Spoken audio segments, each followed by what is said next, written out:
ঠান্ডার সিজন শুরু হয়ে গেছে আর ঠান্ডার সিজনে ধনেপাতার চাটনি খেতে খুব ভালো লাগে।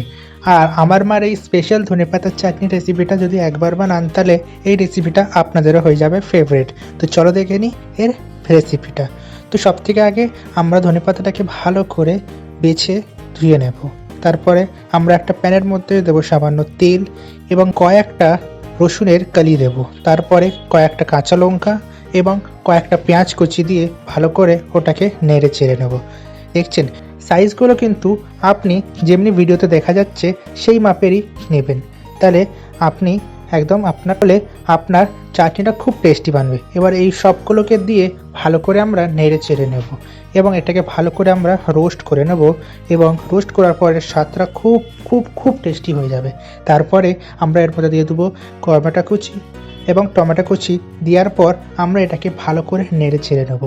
এর মধ্যে যতটা পরিমাণে ধনেপাতা যাবে অতটা বা ওর থেকে সামান্য বেশি মানে এই মাল মশলাগুলো যাবে, মানে রসুন, টমেটো, পেঁয়াজ, কাঁচা লঙ্কা এবং এই সবকটাকে দিয়ে ভালো করে আমরা রোস্ট করে নেব। এই রোস্ট করার সময়ই আমরা এটাকে ভালো করে সিদ্ধবি করে নেব, মানে রোস্টিংয়ের সাথে এটা সিদ্ধবি হয়ে যাবে। দেখতে কি সুন্দর দেখছেন হয়ে এসছে এবং এটাকে একদম সফট হয়ে গেছে এবং ভালো করে আমরা সফট করব, কেন কি এরপর এটাকে আমরা প্রপার কুক করবো না, এখানেই আমাদের ফাইনাল কুকিং করতে হবে। এরপরে আমরা এটাকে ভালো করে কুক করে নেব এবং নেড়ে চেড়ে বীজখান থেকে আমরা দেখবো যেন ভালো করে এটার কুক হয়। বীজখান থেকে যদি আমরা না দেখি তাহলে হতে পারে কি এটা নিচের থেকে পুড়ে যাচ্ছে, পুড়ে গেলে কিন্তু এর স্বাদটা একদম ভালো দিবে না। রোস্ট করতে হবে, একদম ডিপ ফ্রাই না। তো ভালো করে আমরা কষার পর এবং রোস্ট করার পর আমরা ওর মধ্যে ধনেপাতা কুচিটা দিয়ে দেবো, যেটা কি আমরা ভালো করে ছেটে মাঝের থেকে শুধু কেটে নিয়েছিলাম। মাঝের থেকে কেটে দুভাগ করে আমরা ওই ধনেপাতাটা ওই কড়াইয়ের মধ্যে দিয়ে ভালো করে নাড়িয়ে চাড়িয়ে নেবো এবং ধনেপাতাটাকেও আমরা সফট করে নেব। দেখছেন কি সুন্দর লাগছে। সিজনের সবুজ সবুজ সবজি, ধনেপাতার চাটনি এইগুলো খেতে আমাকে খুব ভালো লাগে এবং আমার মার এই রেসিপিটা যেটা আপনি বললাম এটা যদি একবার আপনি বানান, আমি বলছি অফ সিজনে ধনেপাতা কিনে আপনি এই চাটনিটা জরুর বানাবেন। দেখতে সব ধনেপাতাগুলো আমার মা দিয়ে দিয়েছে এবং বাদবাকি ধনেপাতাটা এবারে দিয়ে ভালো করে নেড়ে ছেড়ে নিয়েছে। ভালো করে আমরা এটাকে কুক করব।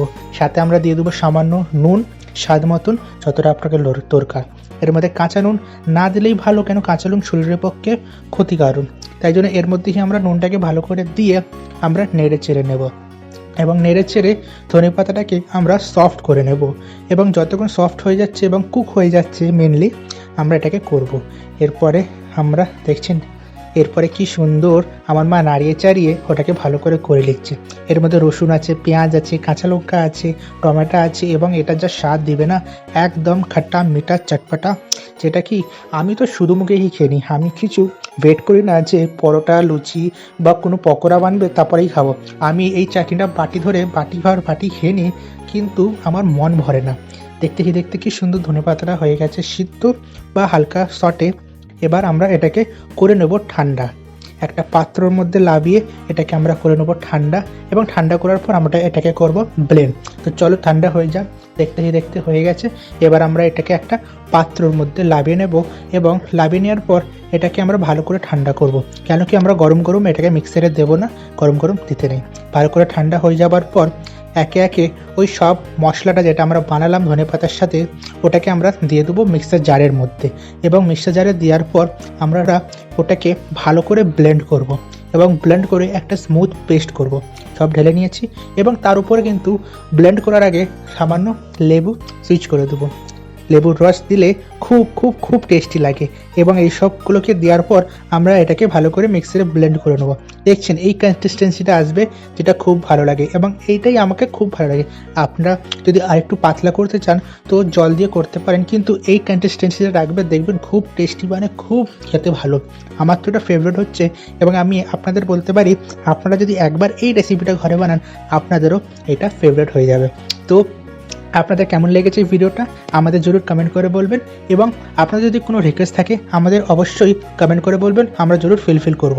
যদি আপনাদের এই ভিডিওটা ভালো লাগে তাহলে আমাদের লাইক করে একটা কমেন্ট করবেন। যদি আমাদের চ্যানেলটাকে আপনি ইউটিউবে দেখছেন তাহলে আমাদের চ্যানেলটাকে সাবস্ক্রাইব করবেন এবং ইনস্টাগ্রাম বা ফেসবুকে দেখলেন তাহলে আমাদের চ্যানেলটাকে ফলো করবেন।